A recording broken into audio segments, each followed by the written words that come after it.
pagpili sa kanilang malilito. Tama po.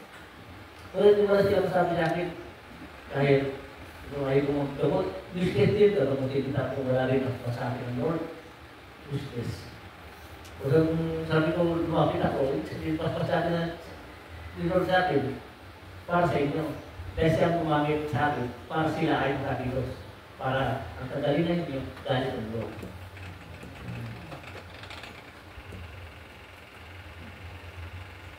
Para gusto ko ikaw maliwanag sa inyo, sabi niya, lahat kayo, mga anak, kanya-kanya kayo, hindi kayo gawa dito sa lupa. Dahil, ang anuman ang bawat isip ninyo sa kabutihan, ako ang nagbigay yun. Kung hindi nyo nag-isip ng hindi maganda, ibig sabihin, hindi kayo dumaan sa akin ang inyong mga ay salita. Kung salita ka, unahin mo siya, Lord, gawayan mo ako tulungan ng ko ako. Itong salita ko ako, pampasanin mo, para sa makabuti sa lahat. Kung walang salita ko, Lord, ano-ano na lumalabas sa bibig natin? Meron tayo, meron. Parang lahat ng tuna, hanggang ang asar ng tuna lahat dahil di ka dumaan sa Kanya. Usap sabi ng Lord, lahat ng bagay dumaan ka sa akin. Dahil ako ang inyong kaligtasan. Siya po na nakaligtasan. Dahil kailangan dumaan na tayo ng Lord bago tayo mag-speak sa mga tao. Bago salita natin sa mga tao, ay isipin natin muna, si Lord, di tayo nagabay kung anuman ba ang dapat sabihin ba. Dahil si Lord din ang magtuturo sa atin kung si Lord ang nauna. Amen. Dahil lahat yan, si Lord ang tunay na pag-asa natin. Ora, iba. Ang si Cristo. Jesus. Maraming bagay para malalaman ninyo. Isipin ninyo bago. Hindi lang para sa Kanya, ngayon, para sa inyo rin lahat. Kaya sabi na, para sa akin, hindi nyo masabi-sabi kung ano sa ibig sabihin, ngayon, isisabi lang kung sa inyo, kung para kayo ay matulit ang inyong gawain, matulit ang inyong landas. Unahin mo lang ako ang magkagabay sa iyo. Sabi ni Cristo. Jesus. Huwag kang basta padalos-dalos ang inyong mga salita at inyong mga gawa. Dumaan ka muna sa akin ang lahat yan. Ako gagawa ng paraan para makabuti sa iyo sa pangalan ni Cristo. Amen. Masaya, sabi ni Cristo, masaya kung ako ay nauna. Sa lahat ako nauna. Dahil ako ang hinilan kayong lahat galing sa Cristo. Alam mo yung Cristo, sabi niya, iba yung Cristo sa sabunan, ibang Cristo sa hihilingan natin. Tama, hindi. Puso maraming pangalan ng Diyos. Oo. Puso, di ba sabi nila, unahin niyo ang Diyos bago kayo tumilos. Unahin niyo ang Diyos bago kayo kumain. At unahin niyo ang Diyos bago kayo magtrabaho. Dahil ang Diyos magagabay sa inyo. Kahit ano man ang bagay sa pagkain, pasayunan ng Diyos, kahit anong klaseng pagkain niya, dumaan sa bibig mo, ang lahat siya ay malinis. Lahat yan ay malinis. Paglabas niya yan, lahat ay siya ay marugi. Kung dumaan sa salita ng Diyos, ay malinis. Lumabas niya yun, parang bago salita ng Diyos. Puso, ang buhay, tayo at mabuhay, ang nabigay, may kapal sa akin, ang buhay. Masarap kung tayo magkakaisa. Unahin natin si Cristo ay siya ang gabay natin sa lahat. dami nangyayari, hindi natin alam sa iba-ibang bansa. Parang libro, parang baha, kapalat tayo, hindi pa dumalapit sa atin. Kahit tayo ay nalim, naniniwala sa Kanya, siya ang ating tumay. Ang pangalan ng Kristo. Dahil ang lahat yan, sabi na, ang pag-ibig, ang bawat isa, walang katapusan sa pangalan ng Kristo. Dati, tinatawag ni Jesus Christ, ay si Kristo. Dahil sa marami siya palayo sa mga pangalan ng Diyos. O sa lahat yan, sabi niya, unahin ninyo ang mga aking pangalan ng tinatawag ng mga ginagalang ng mga tao. Tama? Tama. Iisa pa rin yun. Jesus Christ, si Kristo, si Senyor, marami, Kristo. Ang lahat yan, sabi niya, ay napaniwala ninyo, ay ako. Dahil tulad ng siyang tao, yung marami din minsan, kung kasi tulad yung mananawalan niya, iba ang palayaw niya, isa ang nakasulat sa protestigit niya. Kaya kung baguhin mo, pagbabago na naman yan, o sa lahat siya may pagbabago. Ang Diyos ay pag-ibig. Tiwala kayo. Wala man sino man maabi sa inyo. Basta sa pangalan ni Kristo ay lagi natin ginagabayan ng Diyos ni Kristo ay siya ang nagabay sa atin. Gusto maligtas ay hindi.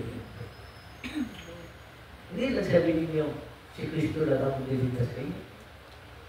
Dahil yung mga iba sinabi niya, Jesus Christ, siya pa rin yun, siya ang maligtas doon. Lahat ng bagay sa pangalan niya ang tuloy natin. Ano man ang paniwala natin ang bawat siya, pero kailangan natin respect sa mga tao. Kung sino ba talagang pangalan, at pakita natin, kung importante, ang pag-ibig ang dala ninyo, iisa na tayo lahat. Ang pag-ibig ang siya, tunay magliligtas sa atin. Amen. Na wala rin yung tungkol sa atin, ano? Tungkol sa mga, sa atin na lahat, ano? Dahil, ang misay talaga para sa atin, ngayon, gusto nyo manig para tayo ay lahat magkakaisa sama-sama sa pangalan ko, sa pangalan ni Jesus.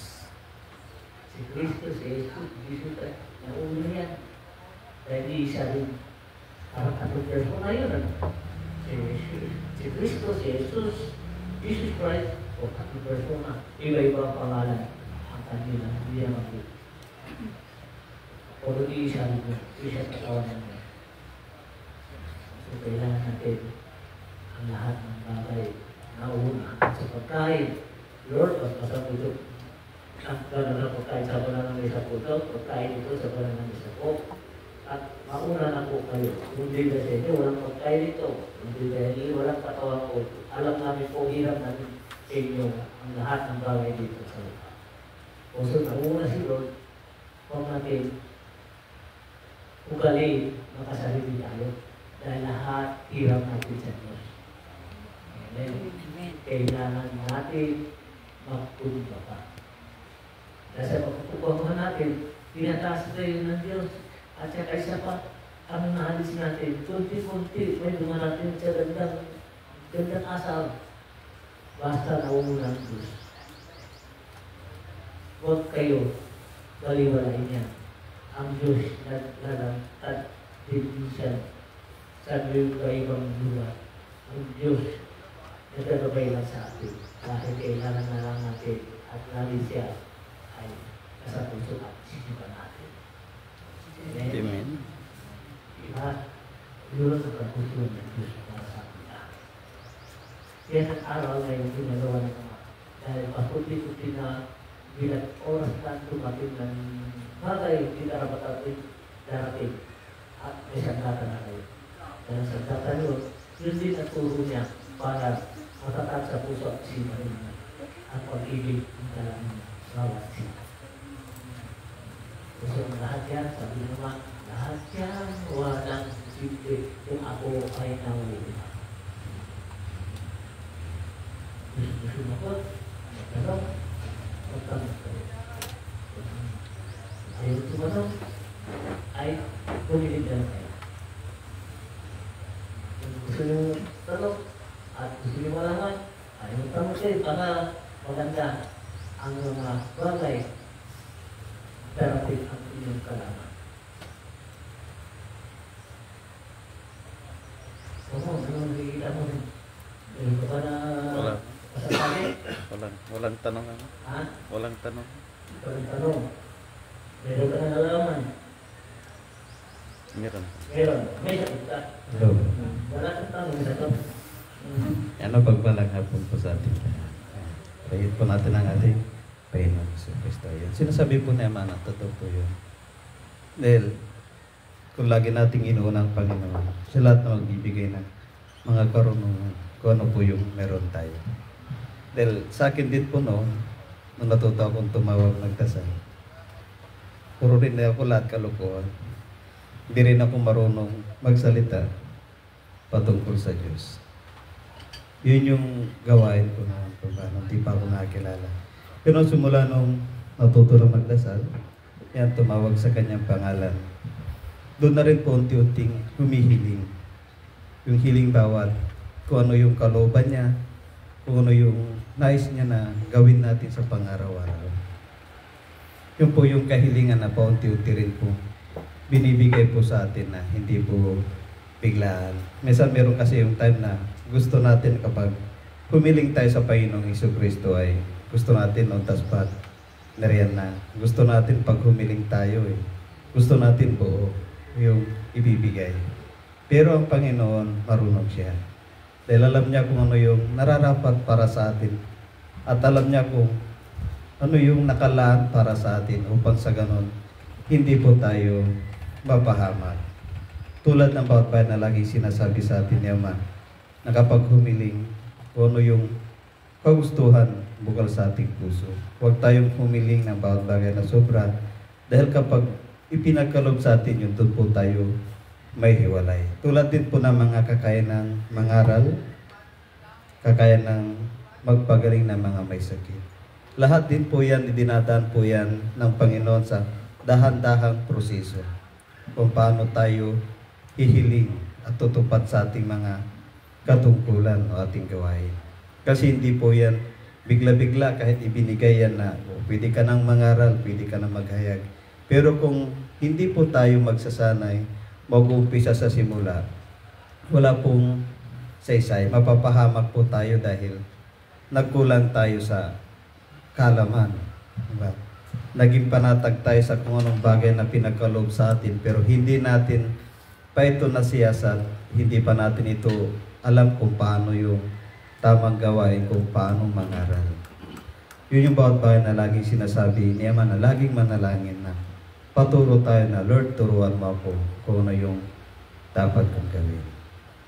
Dahil yun po yung dapat na mangyayari sa atin.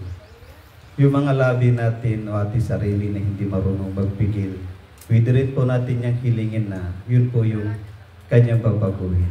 Dahil tulad ko rin po, dati noon sabi ko, Lord, bakit puro kalokohan? Kaya ko makipagkwentuhan ng matagal. Pwede ba Lord, sabi ko, na yung lumabas naman sa bibig ko ay puro kabutihan. At patotoo patungkol sa iyo. Yun po yung hiniling ko po sa Kanya. Pero hindi naman po bigla-bigla naalis yung mga salita ko na puro kalokohan, mga joke-joke na walang kabuluhan. Kundi hininay-hinay po yan na inalis. At unti-unti rin po pinalitan ng Panginoong Jesucristo.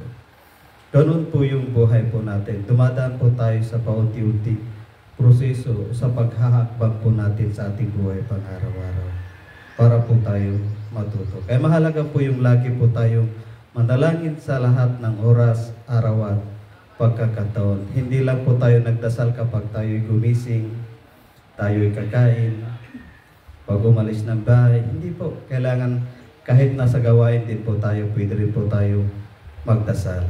Dahil kung nagdasal tayo sa umaga, kung kulang po yung panalangin natin, dahil marami din tayo nakakasalamuhang mga tao, kahit sa daan, pwede rin po magdasal.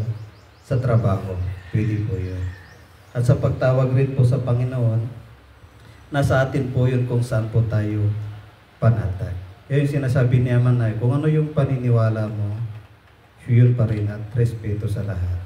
Kaya tayo naman po, kung ano po yung panatag tayo sa pagtawag sa Panginoon, doon po tayo. Kung tinatawag natin siya sa kanyang pangalan, Jesus Christ, o Jesus, o Kristo, Messiah, o ating guro, pastor, nasa atin po yun kung saan tayo panatag, kung paano tayo makipag-ugnayan sa Kanya. Yun po yung gawin po natin palagi, lagi po siya manguna para magabayan po niya tayo lagi. Yun lamang po, maraming salamat. Hindi pa gusto mo salita para ay tayo ay dito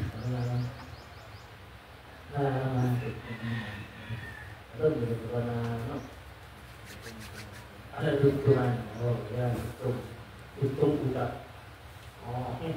Dito ang huli, dugtong utak. Sige, Pastor Roques. Magandang hapon po sa inyong lahat. Hinabay sa success po naman ng Diyos. Dukungan ko po yung sinabi po ni Brother Mon na mauuna palagi ang Diyos. Yun yung pinapaliwanag sa atin ni Ama upang mga gawain po natin ay maganda at mabuti. Ang lalabas sa ating mga bibig, sa ating mga gawain ay mabuti dahil ginagabayan po tayo ng Diyos. At nandito po yun sa Bible po. Nasa 1 Thessalonians chapter 5 verse 16 ng 18. Magagalak kayo lagi, magsipanalangin kayong walang patid. Sa lahat ng mga bagay ay magpasalamat kayo sapagkat ito ang kalooban ng Diyos kay Kristo tungkol sa inyo. At ito na po yung pinapaliwanag sa atin ni Ama, ni Brother Moon, na manalangin po tayo lagi upang magabayan po tayo at mapunta po tayo sa tamang landas patungo sa kanyang kaharian. At isagawa po natin ang pag-ibig lagi, ang gawaing kabutihan. At siya po palagi ang unahin po natin, ang Panginoong Hesus. Tumawag po tayo lagi upang ang ating ay makamit po natin sa pamamagitan ng paggabay po sa atin. At nandito rin po sa Lucas chapter 12 verse 31. Kaya higit sa lahat, pag sumakitin ninyong pagharian kayo ng Diyos at pagkakalob niya ang kinakailangan ninyo. Ito na po yun. Kapag tumatawag po tayo sa Diyos, ang ating mga kahilingan ay matutupad dahil inuuna po natin ang Diyos na nagbigay ng buhay sa atin. Kaya sa bawat kilos po natin, sa bawat gawain po natin, ay mangunguna ang Panginoong Hesus sa ating buhay upang mapunta po tayo sa tamang gawain at magampanan po natin ang binigay na katungkulan sa atin ng Diyos. Kaya sundin natin ang kalooban ng Diyos, iral po natin yung pagmamahal, magkumbaba po tayo lagi at magrespetuhan upang ang Diyos ay nasa sa atin.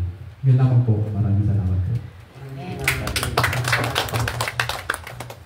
Dugtong mo, baka meron ka papilat yan. Kung meron ka, tuloy mo. Sila na rin pa magdudugtong. Para tanong mo pa, tuturo ka, kung ginawin, tuturo ka. Huwag mo ka sa ipasan sa iba kung ginawin ko lang. Yes, ano lang mo, sasabi mo, wala ka dugtong mo. Ama, maraming salamat. Kung ka magturo. Ibig sabihin, walang kasalanan, tuturo mo. Kailangan ay ikaw. Kung ikaw sinabihan, ikaw lang, huwag kang magturo, huwag kang dadamay sa iba. Tama po. Magdamay ka Tama walang po yun. kasalanan. Kasi yun naman po talaga masabi nga kung sino yung itinuro, kumbaga, kung sino yung sinabi, siya po yung talaga dapat. Very good. Naging sa kanyang sarili. Okay, very good. Isang aral yun. Tama po. Kung sino man ang pinagsabihan, ay ikaw na lang. Ama, hindi ko padugtungan yan.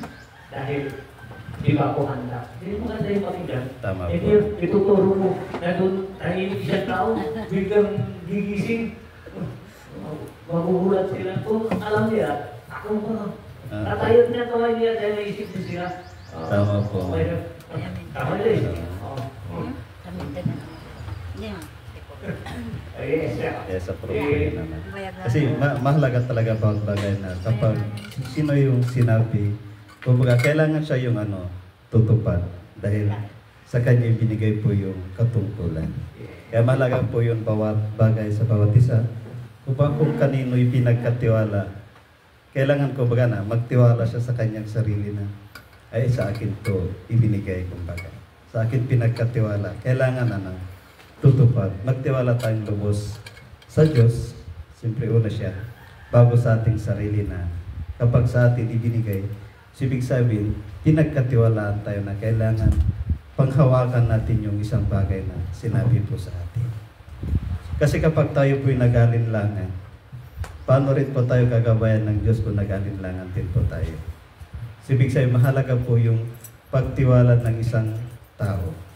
Pagtiwala ng Diyos sa isang tao, kahit sino pa man, basta't pinagkatiwalaan po tayo, mahalaga po yun na kailangan panghawakan natin yun, pagtitiwala niya, at hindi po masira.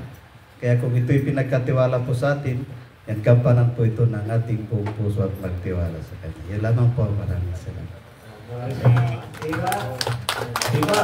Di ba kaya dito dahil kung totoo niya, ibalik natin sa kanya. Bakit siya magtotoo? Dahil kinakakihan po ang taong tumatahimik na siya, ituturo mo ko siya.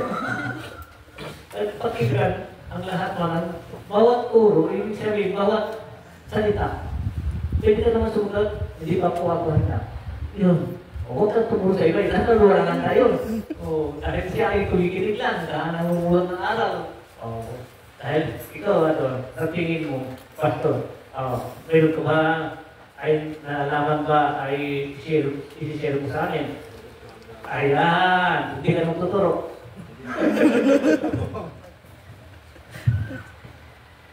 Yes. Ako, yung anong pinakita sa iyo, yung kahapon ng galing sa araw, parang may buka. Yes po, ma'am. Hello po.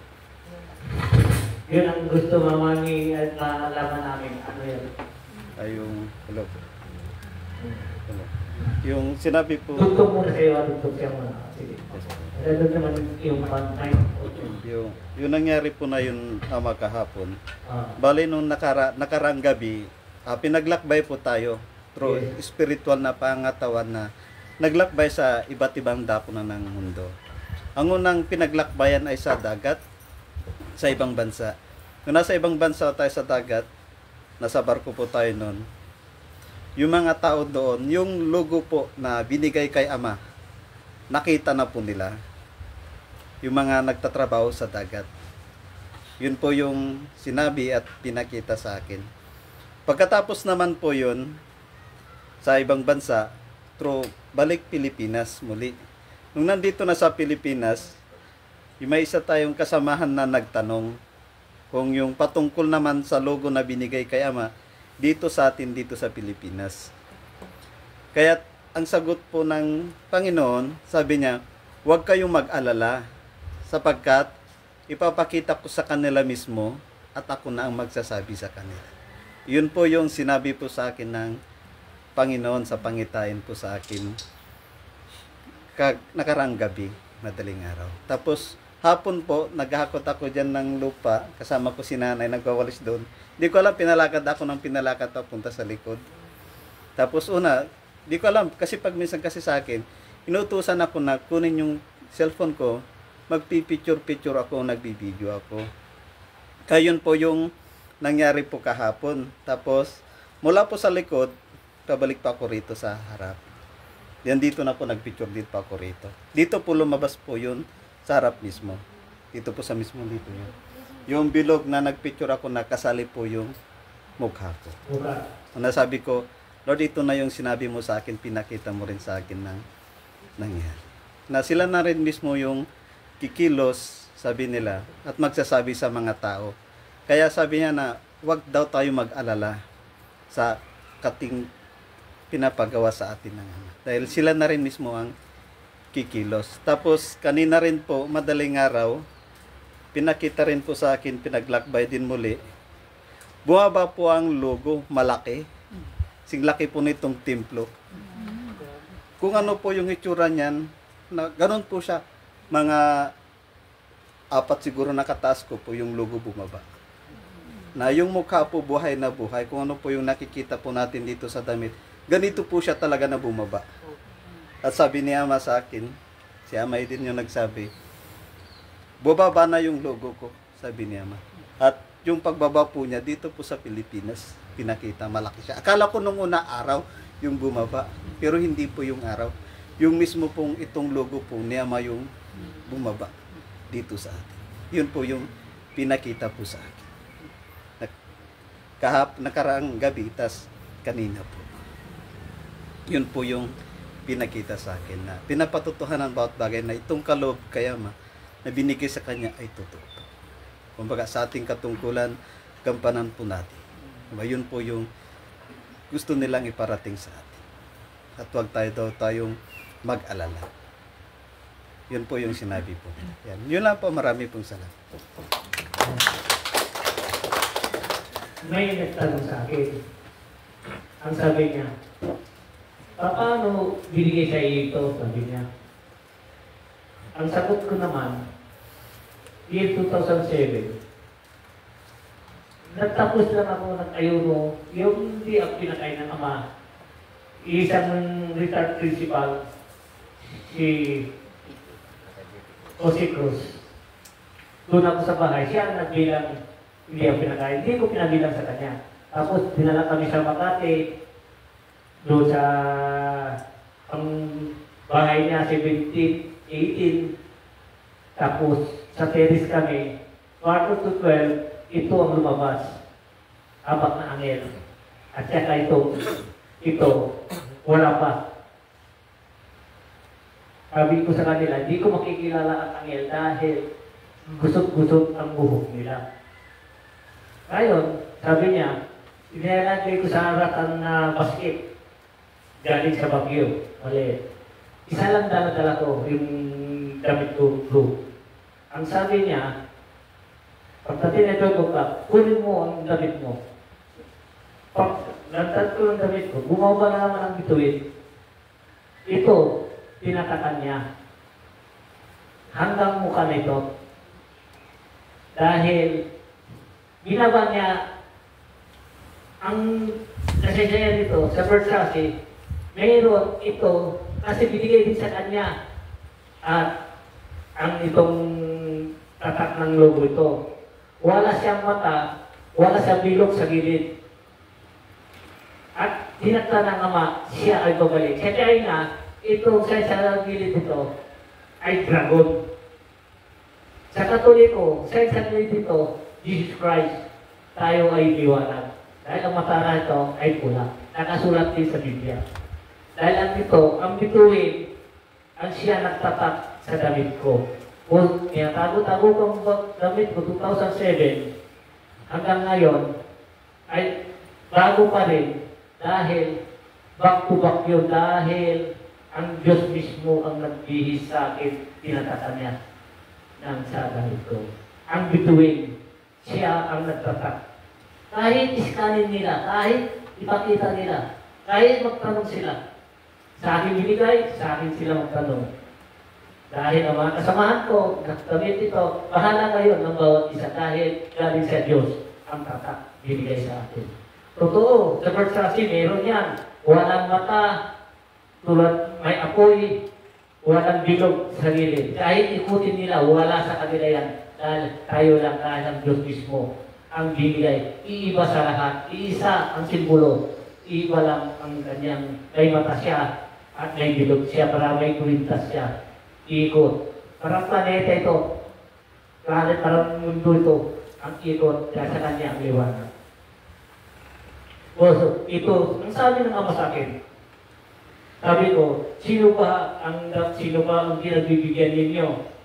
Sabi niya, Kung wala naman sila at binigyan ko at iniral ko sa sarili nila at hindi nila lang ginawang katungkulan niya at pagyayabang na lang ang nasa kanila, pagtao na lang, ako mismo maglalantad. 100,000 binaba ko, kunti-kunti sa buong mundo, makikilala na ang iyong binigay ko logo ito. Ito ang tunay na ito ang bumaba ngayon sa bayan natin. Dahil ito mahalaga sa lahat. Dahil ang simbolo sa gilid at ginagalang sa lahat. Ibig sabihin, kahit bilyonaryo, ito ang logo ito. Kahit Chinese, ito ang logo ito sa gilid at nirespeto niya. Yan ang simbolo natin. Dahil tayo ang liwanag. Dahil sa kanya, dragon, liwanag na din. Sa Jesus Christ ay isang bituin din, liwanag. Bibigyan. At tayo ay liwanag. Tinatakas sa tabi natin. Also, mahalaga itong logo natin. Hanggang sa pangalan at binigay sa atin. Sa urak pa rin. At sabi niya ito, ilagay mo sa templo. Dahil ang araw, ako rin mismo ang maglalantad. Mabalat ang magkakasamahan ay magtiis muna. Ang atin ay atin. Ay sa kanila ay sa kanila. Ang Diyos ay atin. Ay sa atin at binigay sa atin kung sino man ang bagay sumama sa atin. Dahil ito, hindi gawa-gawa lang galing sa Diyos. Dahil ang simbolo ito ginagalang sa lahat. Dahil ang Diyos ang siya na pababa dito para sa atin. Amen. For so, mahalaga sa lahat siya. Dahil nandito lahat, pagin araw at binigay sa atin ng Diyos. Maraming bagay ang araw nakalis na rin sa mga spiritual, mga resulta. Ano ba yung hinahanap nila? Number? Yung 11-11 po. 11. Basahin mo. Sige. Yung nakasulat po, November 11, 2011. 11 a.m. Manawag Shrine, Pangasinan. December 22, lumitaw ang logo na ito na itinatak ng Diyos. Lumitaw ang mga apat na anghel na quarter 12 at sumunod ang mukha na nasa gitna ng December 22, 2007. Alas 12 ng hating gabi sa Makati sa isang bahay na White House na itinayo noong 1718. Yun po yung nakasulat po. Maraming salamat. Yan ang nakasulat. Dahil ang nakatatak sa hindi tayo naglagay, sila ang naglagay sa lahat. So ngayon, sa iba-ibang bansa, nagpapakita na ang logo natin dahil yun yung pinapakita niya, iba na ang bumaba sa atin sa Pilipinas, sa buong mundo. At iisa rin yan dahil sa kanila rin. Dahil sa Diyos. Ano ang sabi nila? Ay, dala niya ang kanyang bayan. Dahil ang pangalan, ilagay nila sa bayan. Dahil dito sa Pilipinas ay ibigay sa atin ng Diyos. Kailangan tayo magkakaisa. Kailangan tayo masama-sama. Tira natin ang pag-ibig ng bawat isa. Ang Diyos ay nasa atin. Amen. Huwag natin iran yung sarili natin at mataas tayo dahil hindi pwede sabi ng Ama. Dahil lahat kayo hirang po. Hindi kayo pwede pagkay-pagkay kayo. Magmahalan kayo tulad pagmamahal ko sa inyo. Huwag kayo bawat ang ugali na hindi maganda. Ugali ng alip ninyo. Bawat naman ang hindi maganda, alisin nyo na. Dahil lahat kayo hinihiran kayo ng Diyos. Diyos pa rin ang tunay magbusik sa atin. Kailangan pag-ibig ang dala natin. Huwag natin sayangin ang buhay natin dito sa lupa. Habang may buhay tayo, magsaya tayo. Huwag natin bigyan ng problema sa sarili natin dahil para mahaba ang buhay natin dahil ang Diyos ay pag-ibig. Amen. Tandaan ninyo, walang patungo ang taong magalitin. Walang patungo ang tao ay siyang hindi siya totoo. Walang patutunguhan dahil nilang kailangan yun pagsamantala binigay lang sa iyo ng anuman ang kagustuhan mo dahil sa ganda ng iyong ugali.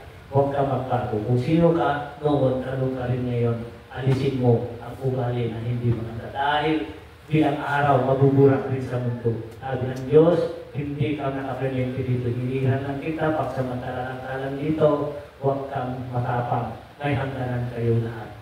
para sa atin. Sa Amen. Diyos. Amen. Amen. Yun ang pag-ibig ng Diyos ng bawat isa. Eh, ito ka sasabihin, ako, Yan yes po, ma. Yan. Yung patungkol din po sa logo din po. Ayan. Yung logo din po talaga ni Ama na totoo po yun. Maging sa ibang bansa ay pinakita na rin po kumbaga.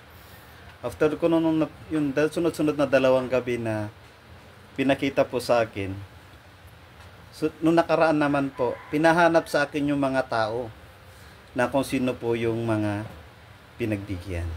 Kaya meron na rin po sa ibang bansa po na dumating yung logo po sa kanila. Mga iba't ibang bansa na. Meron na rin po tayo sa Australia, yan sa Sydney. At di pang mga bansa pong nakakakita po ng logo na po yan.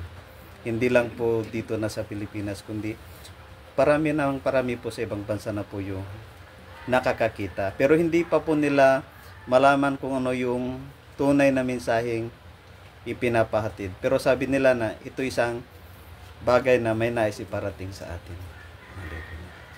Kaya yun po yung masasabi ko lang po at maraming salamat. Yun din ang sa akin, binigay sa ating Ama. Sabi niya, itong dami, itong tapat ito, ilantad mo.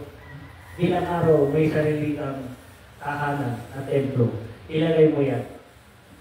Kung ano man ang bagay ang binigay ko sa iyo, alagaan mo yan dahil bilang araw. Kung sino man ang tumanggap sa Kanya, ay salamat at para ako na rin ang tinanggap nila. Dahil ang dala-dala natin ang logo ng ipag-ibig. Nakukuha sa atin na lahat ng ibang mga bilyonaryo ang tatak ng logo yan at meron sila. Yung logo ito sa gilid ito sa gilid yan, yan ang simbolo nila. Kahit sa mga pagkain, nandiyan ang nakasimbolo din sila. Dahil yan, bigtod yan, ibig sabihin yan, tatakutan sa lahat. Dahil yan ang tatak ng Diyos. Amen. Amen. Dahil mapalag tayo, ay sabi ng Ama sa akin, ay ilalantad ko na, ipapakita ko na sa buong mundo. Marami bumaba, 100,000 na bilang araw at hahanapin kung sino talaga ang mangyayari ng logo na. Dahil ang nanuman ang tatak, mamaya, kunti-kunti, makikita niyo ang tatak yan, lahat ng mukha, makikita nila. Sino ba ang simula? Siya rin ang magtatapos. Yan ang salita ng Diyos. Amen. Sino ba nagsimula? Sino man siya rin ang magtatapos? Yun ang sabi ng Diyos. Ang salita ng Diyos. Amen. Amen. Diba? O. Tignan mo ang sayang logo natin. Kung tutusin sa verse natin, mahal na mahal talaga yan. O. Mga pamumuya, mahal yan. Kahit ang mga galit, mahal yan. Dahil biltod yan. Galing sa Diyos ang binigay sa kanila. Dahil wala lang sila ay ang tatak talaga. Ay nauna binigay sa kanila. Walang mata at wala yung bilog sa gilid. Dahil mapalad, hindi nila magagaya-gaya yan dahil hindi binigay sa kanila bas-bas ng Diyos. Oh. Kung ano man ang kanila nalalaman, huwag nila gayahin ay hindi karapat-dapat gayahin. Isa lang ang binigyan ko, dapat siyang gagawa. Siyang gagawa ng paraan dahil sa kanya, ang basbas sa kanyang kamay. Dahil sa kanya, binigay ko sa kanyang paraan. Dahil yun ang mahalaga sa lahat. So, ingatan ninyo ang damit siya. Yan ang gagalangin sa lahat bilang araw dahil siya ang maglalakad. Dahil siya ang liwanag. Bumalik ang liwanag. Bumalik tayo ng liwanag. Dahil atin tayo liwanag. Bumalik tayo ng liwanag. Dahil ang tatak ng logo natin. Sila may mukha, walang mata, walang liwanag. Ngayon, bumising na ang tumatak ng liwanag. Ibig sabihin, liwanag pa rin ang pagbabalik sa lahat. Maraming salamat sa inyo lahat. Mabuhay ay tayo lahat. Mabuhay si Jesus. Ayos na ako. Saan tayo? Wala na narabihin. Wala pa mo? Wala yung tubusan na. Ano ba namin yun? Hindi. May kayong tanong, ano? Thank you for watching. Ayan sa inyo lahat. Sa lahat ng gusto makarita kino. Ayan gusto kita pa ito. Ayan sa lahat po ng nariyan. Kaya thank you for watching and God bless po sa inyo lahat. At thank you tayo palagi. Kung tama, alas Yun dito. 2:10. O ito about bagay patungkol sa logo ng pinapakita. Hindi lang dito pinapakita kundi sa lahat ng tao natin. Lang po, maraming salamat and God bless po sa inyo lahat. Tayo po maging live na.